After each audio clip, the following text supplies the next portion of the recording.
Carole Middleton just hit back at Queen Camilla over at Windsor Castle. And honestly, the part that keeps running through my mind isn't even the drama that unfolded right then and there. It's everything that happened afterward. Imagine King Charles just sitting there in silence while his wife gets called out in front of the whole royal crowd. And then, get this, he actually called Carole the very next day to apologize. That little detail really cranks up the intrigue in this whole situation. It's not just your average family spat. When the king takes the time to say sorry to his daughter-in-law's mother for his wife's behavior, you realize this is more than a tiny disagreement.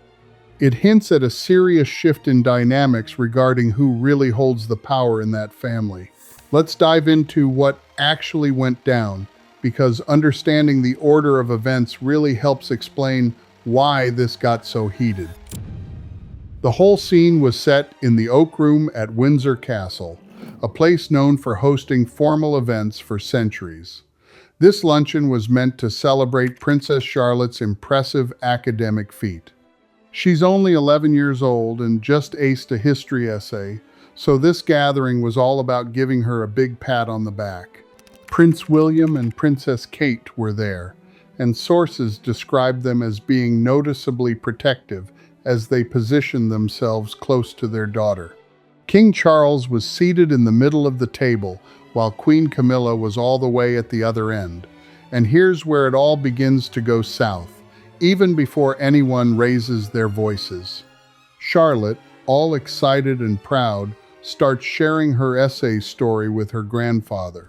But then Camilla goes ahead and scrapes her fork against her plate, loud enough to interrupt the whole conversation. Instead of looking at Charlotte, she decides to direct her comments at King Charles, saying something along the lines of how royal children back in the day were never allowed to talk about their achievements at the dinner table. It sounds like she's just making a polite observation about etiquette, but the fork scraping, her refusal to engage with Charlotte directly, there's a lot more going on there. Interrupting an 11-year-old mid-sentence isn't just bad manners. It's a deliberate move aimed at embarrassing her right in front of her family. You can see Charlotte's reaction says it all. She pulls back, clutches her napkin, and glances at her mother for support. Kate looks ready to jump in, and that's when Carole Middleton makes her first appearance.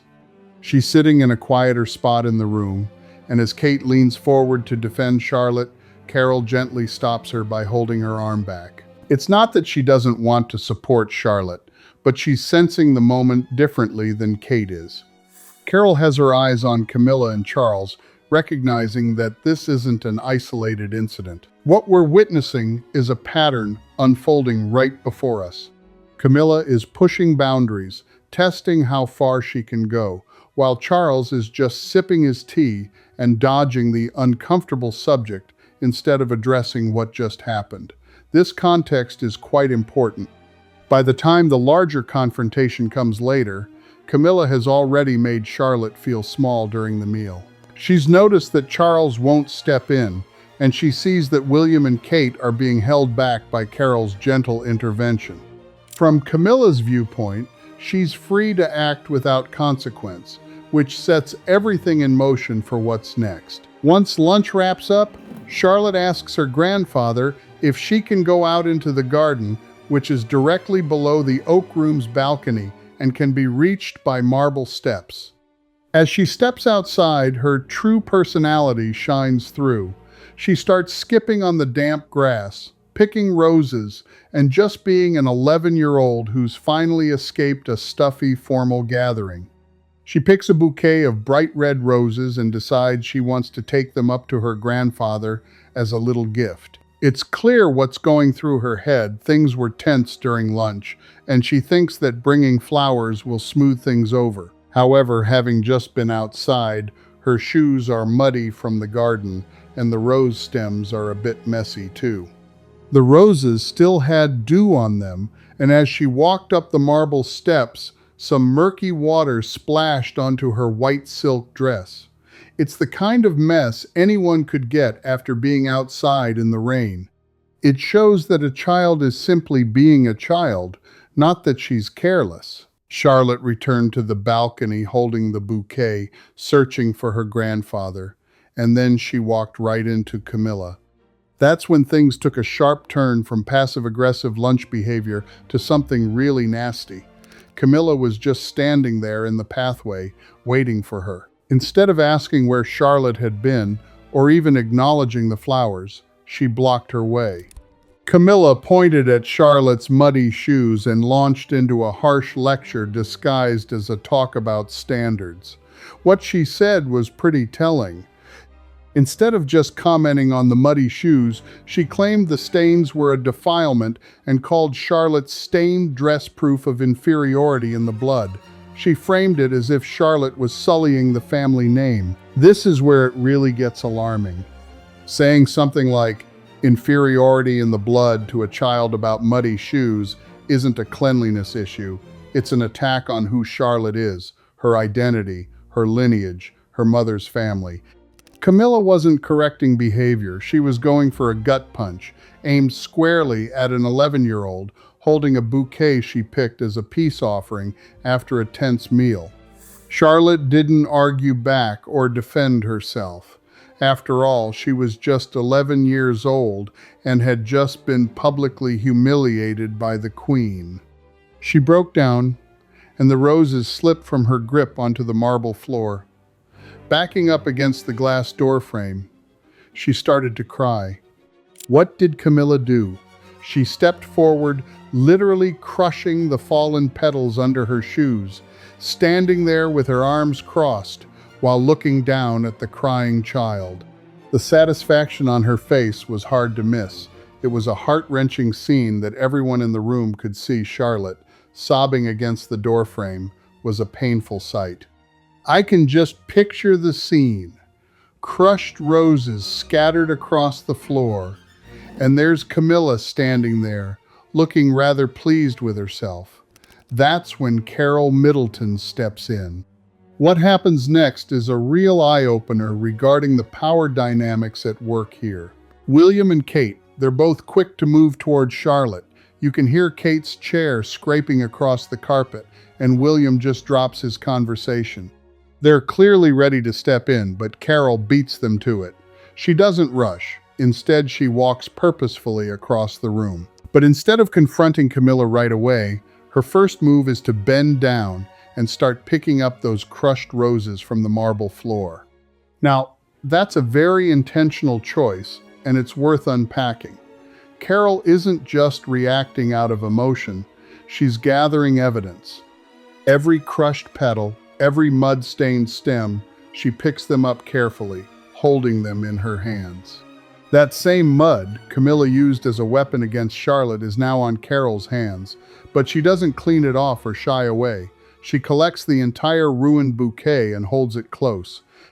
Then, she turns to Charlotte, hugging her granddaughter and positioning herself between Charlotte and Camilla, effectively blocking Camilla's view of the child. Only after that does she stand tall, turn around, and face Camilla head-on. This is where the physical positioning tells a story. Carole steps forward, closing the distance between herself and the Queen, deliberately invading Camilla's personal space. With the crushed, mud-covered bouquet held high, she looks at Camilla with pure contempt. Meanwhile, Camilla tries to regain some composure, lifting her chin and taking a breath to prepare her response. She's clearly about to deliver some sort of command, but Carole cuts her off with a firm, "Enough." The tone is significant. It's not screaming or hysterical, but low and cold, packing enough gravitas that it actually makes Camilla pause. Then, Carole lays it all out for everyone to hear. She states clearly that Charlotte is just an 11-year-old girl who brought flowers from the garden to give to her grandfather, reminding everyone exactly who she is in this situation. So, here's the scene. There's this moment when Carole really lets Camilla have it.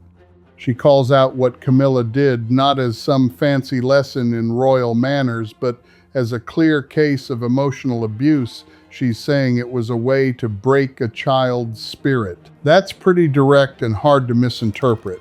And Carole is making her point while holding on to the evidence, those poor crushed rose petals, still muddy, right there as she stands between Camilla and the sobbing child. Camilla's face goes through quite the roller coaster of expressions: shock, surprise, then anger, and finally humiliation. It's clear she's not accustomed to being talked to like this, especially not by someone she sees as below her, without a title to their name. She looks like she wants to say something, maybe defend herself, but it's like she's frozen because that's when William and Kate step in heroically.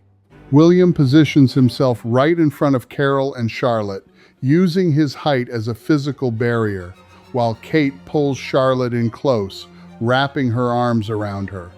The look Kate gives Camilla has zero respect in it, no hint of royal deference. It's like the Wales family has formed an impenetrable wall facing Camilla. Carole's holding evidence, William's blocking her, and Kate's protecting Charlotte, leaving Camilla standing there, literally stepping on those crushed petals, all alone. So, what does Camilla do? She turns to King Charles, looking at him with an expression that seems to demand him to take action, to defend her, to somehow punish these people for daring to speak to the Queen this way. But Charles? He stands there, teacup trembling in his hand, gazing from Carole's evidence to Charlotte's tear-streaked face, and he doesn't say a word. No defense for Camilla, no commands to fix things, just silence. That silence? It's where the real gravity lies. Charles isn't just dodging the conflict, he's making a choice. By not standing up for Camilla, he's kind of giving his unspoken approval to what Carole just did, sending a pretty clear message that Camilla crossed a line. Everyone in the room knew exactly what just happened when the luncheon fell apart. The Wales family made an early exit, and poor Charlotte was still upset, tears streaming down her face. Camilla, on the other hand, stood there amidst the chaos, having just lost a confrontation she initiated and with no backup from her husband. As they headed home, that's when the real consequences kicked in.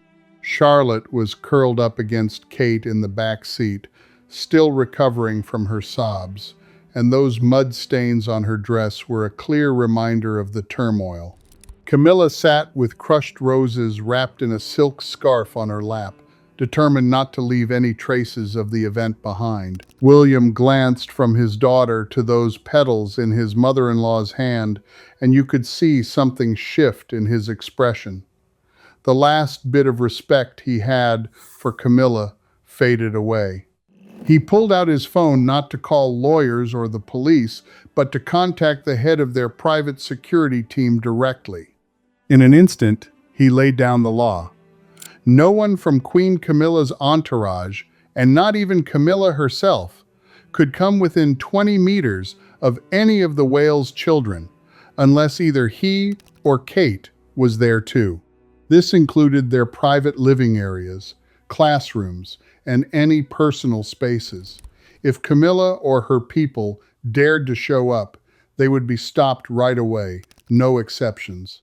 The call took less than 20 seconds, and it wasn't a request or a negotiation.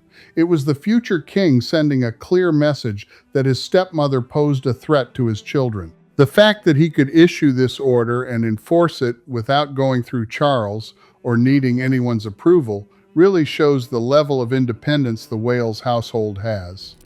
Camilla might wear a crown and live in Windsor Castle, but she can't get anywhere near William's kids without his say-so. That's the true power dynamic at play.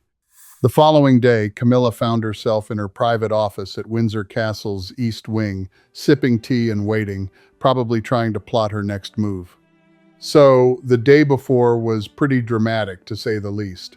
A commoner woman in Camilla's eyes really crossed the line when she yelled at the Queen right in front of the King and the whole court. To her, this was a huge insult to her authority, and she was convinced that punishment was coming. Camilla was just sitting there waiting for Charles to walk in and tell her that the Middleton family was getting the boot, that the Wales children would be under tighter watch, just anything to put things back in order. But as the afternoon dragged on, the phone didn't ring. not even a peep. She didn't even realize that there had been a call, but it was definitely not for her. Over at the Middleton home in Bucklebury, Carole's phone rings. It's King Charles. And it's not just any call, it's got a top-level security code. And guess what? This conversation isn't a reprimand. Charles doesn't scold Carole for her outburst. Instead, he actually apologizes to her.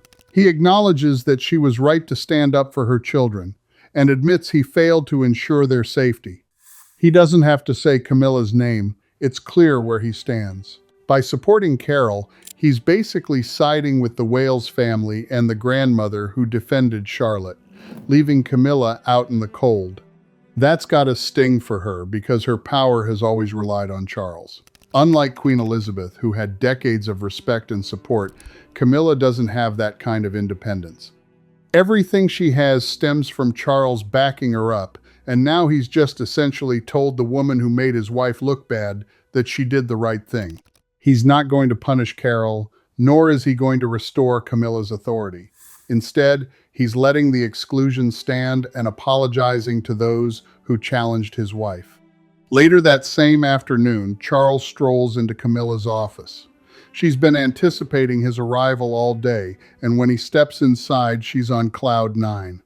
There she is, standing tall, smoothing her dress, all set to hear about the repercussions coming for those who dared to disrespect her. She starts talking about whether he's dealt with those rude people, wondering if the child and her grandmother will face consequences. Charles stands just a few steps away from her, not offering a smile or any comfort. His expression is described as cold and empty, a stark contrast to the blind indulgence he used to show her. It's as if he's really seeing her for the first time, and what he sees is someone who has hurt his granddaughter's spirit over some muddy shoes. He remains silent, doesn't argue or yell, but just gives her that cold recognition, then turns and walks away, slamming the door behind him. Camilla is left standing in her office, realizing that her husband is no longer there to shield her. The punishment isn't about her losing her title or being kicked out of the castle, it's that she ends up irrelevant. She keeps her crown, her rooms, and her formal position, but she loses all influence over the next generation. She can't access the Wales children or expect support from Charles in any struggles with William and Kate's family. It's like she's stuck in her own lonely situation with no one coming to her aid. Meanwhile, at the Bucklebury estate, Charlotte is joyfully running around the garden playing with her dog. She's in a clean dress, laughing freely, and the panic from the previous day has vanished. Carole stands on the porch, enjoying her tea, while watching her. Inside the house, the silk scarf with crushed rose petals has been tossed and replaced with fresh flowers, and those muddy shoes have been cleaned and put away. The woman who tried to shatter Charlotte's spirit has been sidelined, not through any formal actions, but through the quiet yet firm decisions of people determined to protect her. William's security order remains in place, and Charles's apology makes his position clear. And there's Camilla, sitting in her East Wing office, finally grasping that the crown on her head doesn't shield her from the fallout of her own harsh actions. What strikes me about this whole situation is how it really lays bare the dynamics of power within that family. It's not just about the titles or living spaces, it goes much deeper than that. It's fascinating how sometimes it really doesn't matter what title or official power someone has. What truly counts is who is willing to step up and protect the children when it matters most. Carole Middleton, despite having no formal title or authority, had something that Camilla lacked at that critical moment: the drive to take action and a strong piece of evidence right in her hands. She picked up those crushed roses and made the hurt visible to everyone present, including the king. Once Charles couldn't deny what he saw, Camilla's shield of protection just vanished. That Silence that hung in the air wasn't a sign of weakness. It was the moment a man realized that the woman he married had just harmed his granddaughter over a bouquet of flowers. There was no way to spin that situation, no way to smooth things over, and absolutely no pretending that it was just a matter of etiquette. It was sheer cruelty, plain and simple, and everyone witnessed it. Now, here we are with Camilla facing the fallout of that moment, sitting on a throne and wearing a title but completely cut off from the future of the monarchy she joined.